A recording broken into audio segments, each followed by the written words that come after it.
60 ہجری میں یزید تخت نشی ہوا۔ وہ بدکار شخص تھا، وہ ظالم شخص تھا۔ ابن کثیر اور بڑی بڑی معتبر کتابوں میں اس کے کارنامے درج ہیں۔ وہ شرابی تھا، زانی تھا، مسلمانوں کا قاتل تھا۔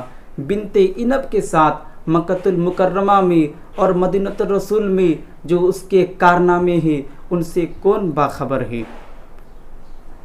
اور مکۃ المکرمہ میں اس نے بیٹھ کے شراب پی۔ جب حضرت امام حسین رضی اللہ تعالی عنہ گزرے تو ان کی جانب شراب کا جام بڑھاتے ہوئے کہا کہ اسے پی لو۔ قرآن نے یہ نہیں کہا کہ شرابیوں کے لیے خرابی ہے، بلکہ قرآن نے تو یہ کہا نمازیوں کے لیے خرابی ہے، تو لہٰذا آپ اسے نوش فرمائیں، آپ اسے پی لیں۔ حضرت امام حسین رضی اللہ تعالی عنہ نعوذ باللہ کہتے ہوئے آگے بڑھے۔ حضرت امام حسین نے اس کے کارنامے کو اپنی آنکھوں سے دیکھا، اس کے برے کام کو اپنی آنکھوں سے دیکھا۔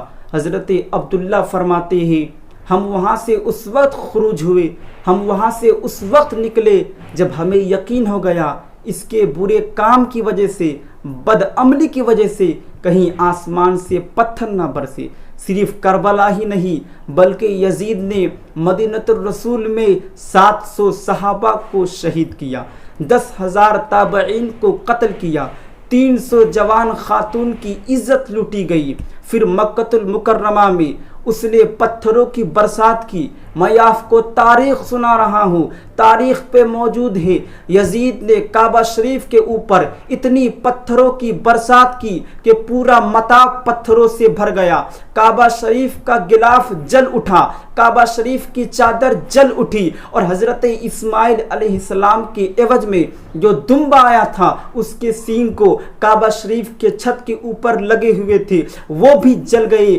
3 دن تک مدینہ الرسول میں نہ اذانیں ہوئی نہ اقامتیں ہوئی، اور یزید کی فوجیں مسجد نبوی کے اندر گھوڑے بندے رہی۔ مدینہ الرسول میں بے حرمتی کی گئی، ممبر رسول کی بے حرمتی کی گئی۔ پھر جب یزید تخت نشی ہوا تو اس نے ولید بن عتبہ نے حضرت حسین کو بلا کر کہا کہ تم یزید کی بیعت کر لو۔ حضرت امام حسین نے 2 ٹوک میں جواب دیا یہ کیسے ہو سکتا ہے کہ میں اس ظالم شخص کی بیعت کر لوں۔ حضرت امام حسین یہ کہتے ہوئے پلٹے تو مروان بن حکم نے یہ مشورہ دیا کہ ابھی موقع ہے، ان کو جانے نہ دیا جائے، لہٰذا انہیں قتل کر دیا جائے، ورنہ پھر بعد پہ ان پہ قابو لانا مشکل ہو جائے گا۔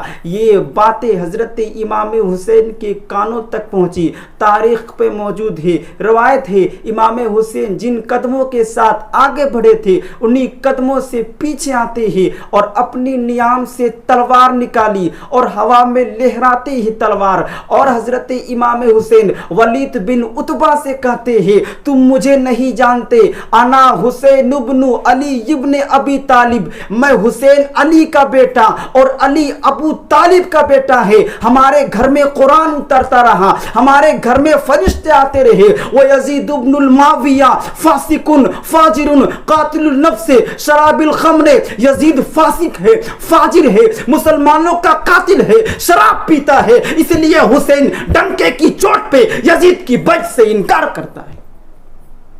تو حضرت امام حسین نے وجہ بیان کر دی بیعت نہ کرنے کی کہ وہ شرابی تھا، زانی تھا، مسلمانوں کا قاتل تھا۔